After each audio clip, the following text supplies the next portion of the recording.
Monsieur le grand rabbin Bruno Fison, bonjour à vous. Bonjour. Et merci d'être avec nous. Vous êtes le grand rabbin de Metz et de la Moselle, conseiller du grand rabbin de France et du président du consistoire central pour les questions d'abattage. Et vous nous proposez cet après-midi une réflexion sur le nerf sciatique dont la source se trouve précisément dans la paracha de la semaine. Oui, absolument. On a ce fameux épisode où Yaakov se retrouve seul de l'autre côté du Jourdain ou du Yabok. Il a fait passer toute sa famille en Israël et un homme, ça peut être un ange déguisé en homme, représentant l'esprit d'Ésav, l'agresse, l'attaque et il le blesse au nerf sciatique, il le blesse à la hanche et Yaakov va donc boiter. C'est là la source et le verset dit un peu plus loin. Et c'est la raison pour laquelle Lo yuchlu bnei Israël et Dina, chez les enfants d'Israël, ne consommeront pas le nerf sciatique. La Mishnah et la Gemara confirment que cette interdiction porte sur les mammifères, que ce soit la patte droite ou la patte gauche, patte arrière, pas sur les volailles. Il n'y a pas d'interdiction de nerf sciatique sur les volailles. Quelle est la signification spirituelle de cet interdit ? Alors, c'est intéressant. Déjà, on a Rabbi Aaron de Barcelone, le fameux auteur du Sefer Achinour, qui nous explique que le fait de blesser donc Jacob au nerf sciatique, qui est le nerf qui commande les organes de la reproduction, montre que Esav veut, au-delà de cet épisode, aussi menacer les descendants de Jacob. Donc, nous-mêmes, le peuple d'Israël, il y a une sorte de haine qui va se perpétuer. Et puis, je vais évoquer ici le Rav Melamed, qui est vraiment un grand maître. Qui a composé notamment les Plinei Halacha, qui ont été partiellement traduits. C'est dans les Plinei Halacha, justement. Alors, il nous explique que il y a finalement, dans cette volonté de frapper au nerf sciatique, Esav veut dissocier la partie matérielle, la partie spirituelle de l'homme.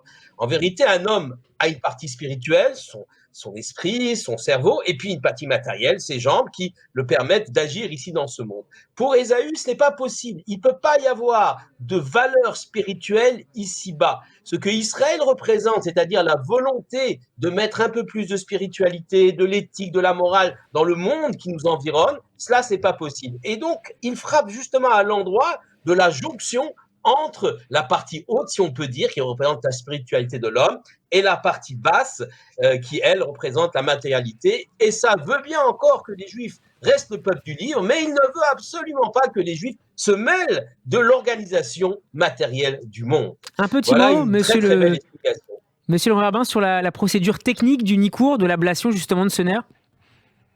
Alors justement, effectivement, il y a possibilité de faire le Nikour, d'enlever le nerf sciatique, également d'enlever les graisses qu'on appelle relève des parties arrière de l'animal qui étaient brûlées sur l'autel des sacrifices autrefois. Donc ce nerf sciatique et ces graisses sont strictement interdits à la consommation. Mais là, il y a une discussion, parce que si le monde sfarade a toujours pratiqué le Nikour, c'est-à-dire le fait d'enlever ce nerf sciatique pour pouvoir consommer les parties de l'arrière, dans le monde ashkénaze, il y a une réticence, voire une coutume qui s'est presque transformée en loi, sans être vraiment une loi, sans être une obligation, c'est d'écarter toute partie arrière de l'animal. On ne consomme pas les parties arrière, on les vend aux non-juifs, ce sont des parties nobles, donc c'est assez commode. Et cet usage, je ne vais pas parler d'une interdiction de manger les parties arrière, mais cet usage remonte déjà au Radbaz, qui d'ailleurs lui était pas Ashkenaz, qui est égyptien, Rabbi David ben Zimra, on est au XVIe siècle, qui explique que le Nikour est compliqué, il y a beaucoup de doutes, il y a beaucoup de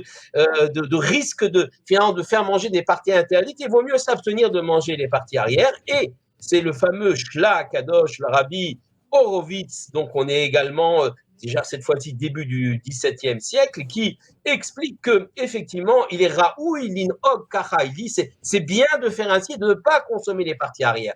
Alors cet usage s'est bien implanté dans le monde ashkénaze aujourd'hui, mais pour pouvoir manger les parties arrière, eh bien il faut aller au Maroc ou en Israël où elles sont effectivement possibles.